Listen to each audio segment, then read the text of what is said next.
Another story I heard about myself. This one happened in high school.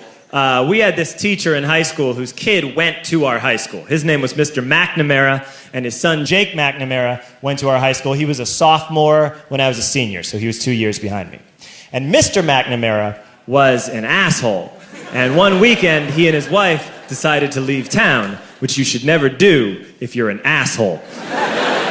And Jake McNamara decided to throw a party at the teacher's house. Hooray! And everyone around town heard about it, and we all got up individually and thought, okay, let's go over there and destroy the place. I walked into this party, everyone I had ever met was there, and everyone was drinking like it was the end of the world.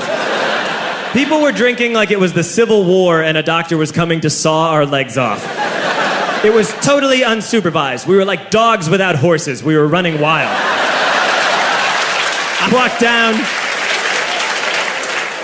walked down to the basement. They had a pool table in the basement. One dude took a running start and threw his body onto the pool table and broke it in half.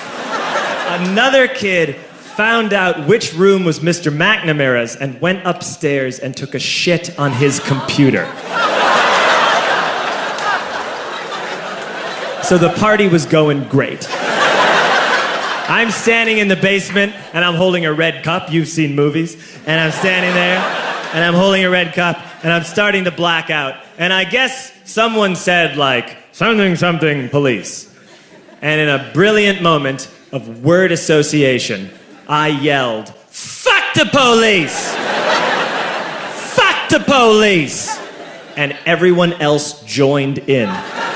100 drunk white children yelling, fuck the police. With the confidence of guys who have like already been to jail and aren't afraid of it anymore. You know, that like, I serve my nickel, you come and take me confidence. But white children.